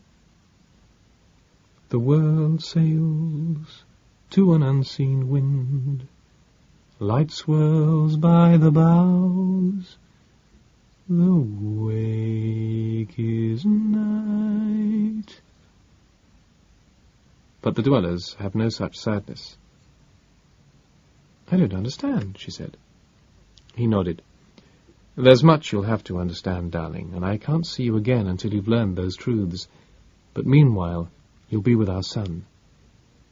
She tried to lift her head and kiss him. He held her down. "Not yet," he said. "You've not been received among the Queen's people. I shouldn't have come for you, except that she was too merciful to forbid. Lie back. Lie back." Time blew past. The horse galloped tireless, never stumbling, up the mountain. Once she glimpsed a troop riding down it and thought they were bound for a last weird battle in the west against... who? One who lay cased in iron and sorrow. Later she would ask herself the name of him who had brought her into the land of the old truth. Finally, spires lifted splendid among the stars, which are small and magical, and whose whisperings comfort us after we are dead. They rode into a courtyard where candles burned unwavering, Fountains splashed and birds sang. The air bore fragrance of brock and pericoup, of rue and roses, for not everything that man brought was horrible. The dwellers waited in beauty to welcome her. Beyond their stateliness, pooks cavorted through the gloaming. Among the trees darted children. Merriment carolled across music more solemn. "We have come." Tim's voice was suddenly, inexplicably, a croak.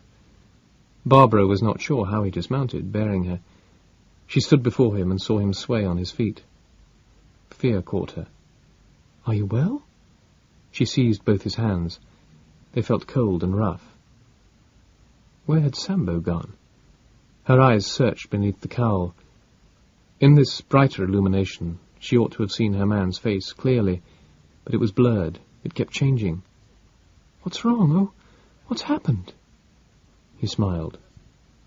Was that the smile she had cherished? She couldn't completely remember. I must go," he stammered, so low she could scarcely hear.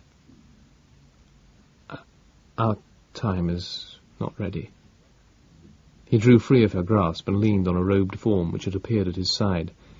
A haziness swirled over both their heads. "Don't watch me go back into the earth," he pleaded. "That's death for you. Till our time returns. There. Our son." She had to fling her gaze around. Kneeling, she spread wide her arms. Jimmy struck her like a warm, solid cannonball. She rumpled his hair. She kissed the hollow of his neck. She laughed and wept and babbled foolishness.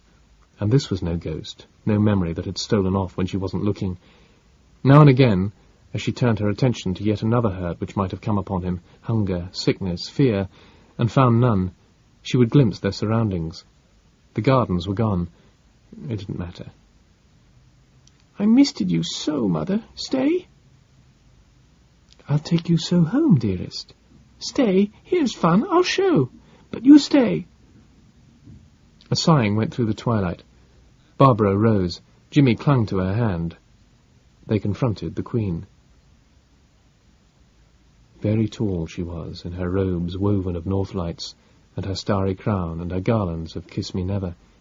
Her countenance recalled Aphrodite of Milos, whose picture Barbara had often seen in the realms of men, save that the Queen's was more fair, and more majesty dwelt upon it, and in the night-blue eyes.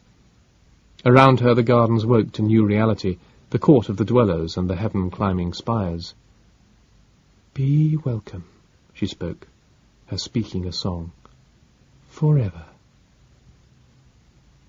Against the awe of her, Barbara said, "Moon Mother, let us go home." "That may not be." "To our world, little and beloved," Barbara dreamed she begged, "which we build for ourselves and cherish for our children. To prison days, angry nights, works that crumble in the fingers, loves that turn to rot or stone or driftweed, loss, grief, and the only sureness that of the final nothingness. No. You too, Wanderfoot, who is to be, will jubilate when the banners of the outworld come flying into the last of the cities and man is made wholly alive. Now go with those who will teach you." The Queen of Air and Darkness lifted an arm in summons. It halted, and none came to answer. For over the fountains and melodies lifted a gruesome growling. Fires leaped, thunders crashed. Her hosts scattered screaming before the steel thing which boomed up the mountainside.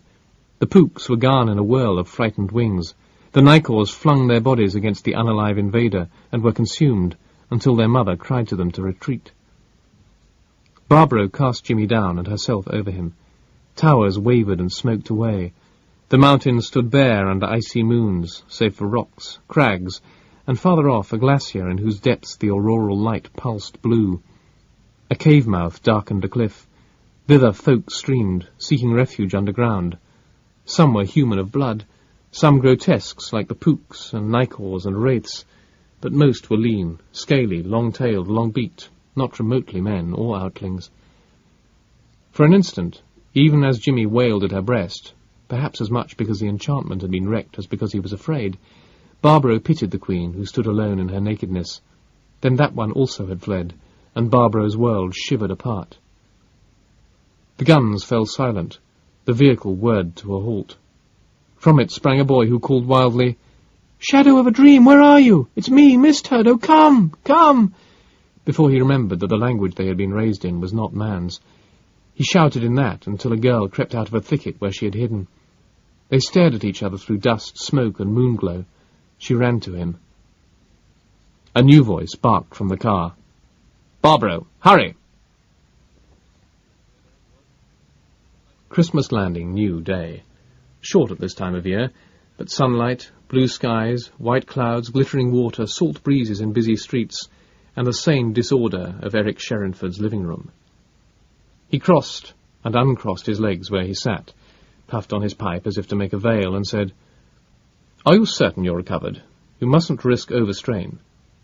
"I'm fine," Barbara Cullen replied, though her tone was flat. "Still tired, yes, and showing it, no doubt. One doesn't go through such an experience and bounce back in a week.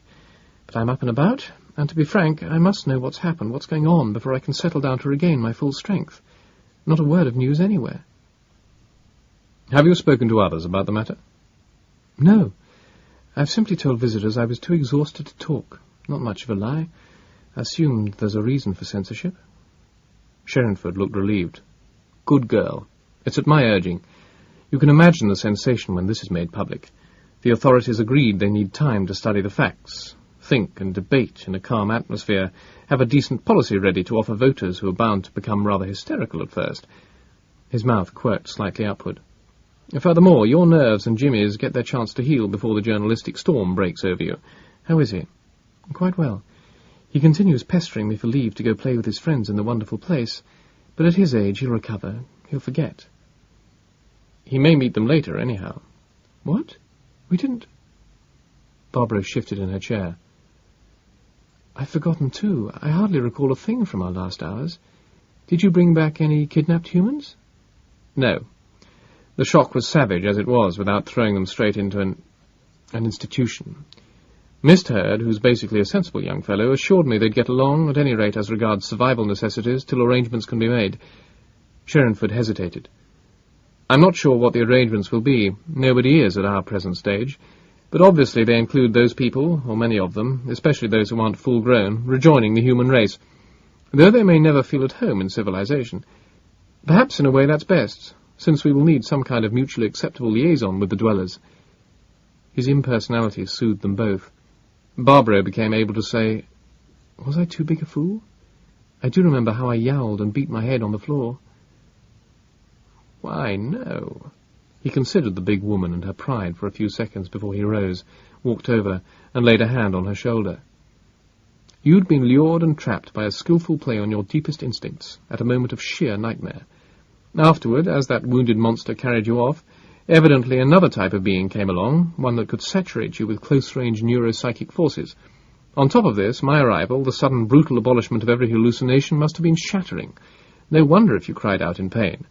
Before you did, you competently got Jimmy and yourself into the bus, and you never interfered with me." "What did you do?" "Why, I drove off as fast as possible. After several hours, the atmospherics let up sufficiently for me to call Port of London and insist on an emergency airlift. Not that that was vital. What chance had the enemy to stop us? They didn't even try. But quick transportation was certainly helpful." "I figured that's what must have gone on." Barbara caught his glance. "No, what I meant was, how did you find us in the backlands?" Sherrinford moved a little off from her. "My prisoner was my guide. I don't think I actually killed any of the dwellers who'd come to deal with me. I hope not. The car simply broke through them after a couple of warning shots, and afterward outpaced them. Steel and fuel against flesh wasn't really fair. At the cave entrance, I did have to shoot down a few of those troll creatures. I'm not proud of it." He stood silent. Presently, "But you were a captive," he said. "I couldn't be sure what they might do to you, who had first claim on me." After another pause, "I don't look for any more violence." "How did you make the boy cooperate?" Sherrinford paced from her to the window, where he stood staring out at the boreal ocean. "I turned off the mind shield," he said. I let their band get close in full splendour of illusion. Then I turned the shield back on, and we both saw them in their true shapes. As we went northward, I explained to Mistherd how he and his kind had been hoodwinked, used, made to live in a world that was never really there. I asked him if he wanted himself and whoever he cared about to go on till they died as domestic animals. Yes, running in limited freedom on solid hills, but always called back to the dream kennel. His pipe fumed furiously. May I never see such bitterness again. He had been taught to believe he was free. Quiet returned above the hectic traffic. Charlemagne drew nearer to setting. Already the east darkened. Finally, Barbro asked, "Do you know why?" Why children were taken and raised like that? Partly because it was in the pattern the dwellers were creating, partly in order to study and experiment on members of our species, minds, that is, not bodies, partly because humans have special strengths which are helpful, like being able to endure full daylight. But what was the final purpose of it all? Sherrinford paced the floor. "Well," he said, "of course the ultimate motives of the Aborigines are obscure. We can't do more than guess at how they think, let alone how they feel, but our ideas do seem to fit the data." Why did they hide from man? I suspect they, or rather their ancestors, for they aren't glittering elves, you know, they're mortal and fallible too. I suspect the natives were only being cautious at first, more cautious than human primitives, though certain of those on Earth were also slow to reveal themselves to strangers. Spying, mentally eavesdropping, Roland's dwellers must have picked up enough language to get some idea of how different man was from them, and how powerful, and they gathered that more ships would be arriving, bringing settlers. It didn't occur to them that they might be conceded the right to keep their lands. Perhaps they're still more fiercely territorial than us. They determined to fight, in their own way. I dare say once we begin to get insight into that mentality, our psychological science will go through its Copernican revolution. Enthusiasm kindled in him. That's not the sole thing we'll learn either, he went on. They must have science of their own, a non-human science born on a planet that isn't Earth. Because they did observe us as profoundly as we've ever observed ourselves, they did mount a plan against us. That would have taken another century or more to complete. Well, what else do they know? How do they support their civilization without visible agriculture or above-ground buildings or mines or anything? How can they breed whole new intelligent species to order? 1,000,000 questions, 10 million answers. Can we learn from them? Barbro asked softly. Or can we only overrun them, as you say they fear? Sherrinford halted, leaned elbow on mantel, hugged his pipe, and replied, I hope we'll show more charity than that to a defeated enemy. It's what they are. They've tried to conquer us and failed. And now, in a sense, we are bound to conquer them, since they'll have to make their peace with the civilization of the machine rather than see it rust away as they strove for. Still, they never did us any harm as atrocious as what we've inflicted on our fellow man in the past. And, I repeat, they could teach us marvellous things, and we could teach them, too, once they've learned to be less intolerant of a different way of life. I suppose we can give them a reservation, she said, and didn't know why he grimaced and answered so roughly, Let's leave them the honour they've earned. They fought to save the world they'd always known from that. He made a chopping gesture at the city. And just possibly we'd be better off ourselves with less of it. He sagged a trifle and sighed. However, I suppose if Elfland had won, man on Roland would at last, peacefully, even happily, have died away. We live with our archetypes, but can we live in them? Barbara shook her head. Sorry, I don't understand. What? He looked at her in a surprise that drove out melancholy. After a laugh, stupid of me. I've explained this to so many politicians and scientists and commissioners and Lord knows what these past days, I forgot I'd never explained to you. It was rather a vague idea of mine most of the time we were travelling, and I don't like to discuss ideas prematurely. Now that we've met the Outlings and watched how they work, I do feel sure. He tamped down his tobacco. In limited measure, he said, I've used an archetype throughout my own working life, the rational detective. It hasn't been a conscious pose, much. It's simply been an image which fitted my personality and professional style. But it draws an appropriate response from most people, whether or not they've ever heard of the original. The phenomenon is not uncommon. We meet persons who, in varying degrees, suggest Christ or Buddha or the Earth Mother or, say, on a less exalted plane, Hamlet or D'Artagnan. Historical, fictional, and mythical, such figures crystallize basic aspects of the human psyche, and when we meet them in our real experience, our reaction goes deeper than consciousness. He grew grave again. Man also creates archetypes that are not individuals. The Ani, the shadow, and, it seems, the outworld. The world of magic, of glamour, which originally meant enchantment, of half-human beings, some like Ariel and some like Caliban, but each free of mortal frailties and sorrows. Therefore, perhaps, a little carelessly cruel, more than a little tricksy. Dwellers in dusk and moonlight, not truly gods, but obedient to rulers who are enigmatic and powerful enough to be. Yes, our Queen of Air and Darkness knew well what sights to let lonely people see, what illusions to spin around them from time to time, what songs and legends to set going among them. I wonder how much she and her underlings gleaned from human fairy tales, how much they made up themselves, and how much men created all over again, all unwittingly, as the sense of living on the edge of the world entered them. Shadows stole across the room. It grew cooler, and the traffic noises dwindled. Barbro asked mutedly, "But what could this do?" "In many ways," Sherrinford answered. "The Outwear is back in the Dark Ages. He has few neighbours, hears scanty news from beyond his horizon, toils to survive in a land he only partly understands, that may any night raise unforeseeable disaster against him, and is bounded by enormous wildernesses. The machine civilization which brought his ancestors here is frail at best.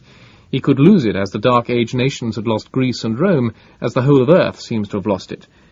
Let him be worked on long, strongly, cunningly by the archetypical outworld, until he has come to believe in his bones that the magic of the Queen of Air and Darkness is greater than the energy of engines, and first his faith, finally his deeds will follow her.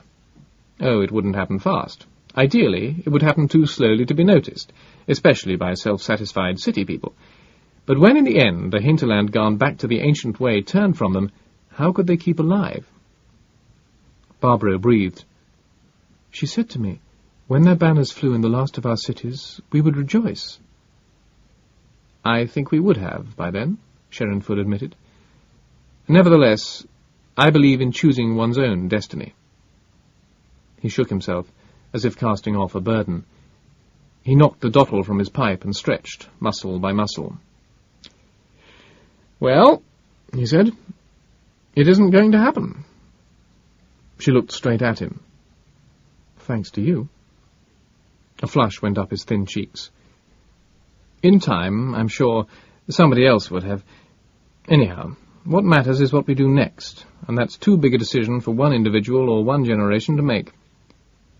She rose. "Unless the decision is personal, Eric," she suggested, feeling heat in her own face. It was curious to see him shy. "I was hoping we might meet again." "We will."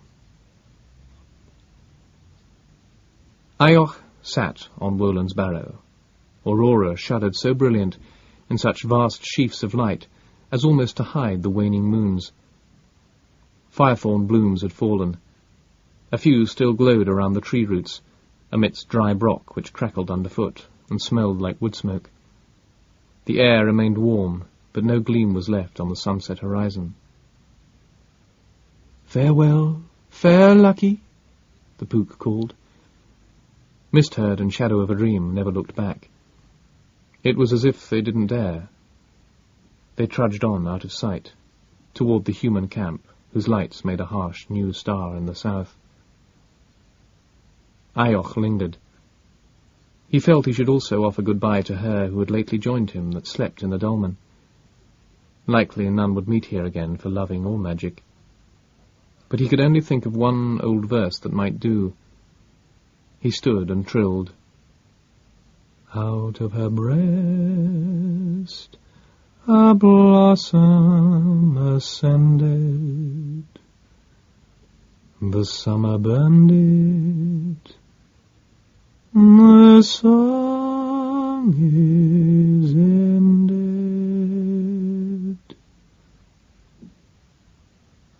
Then he spread his wings for the long flight away.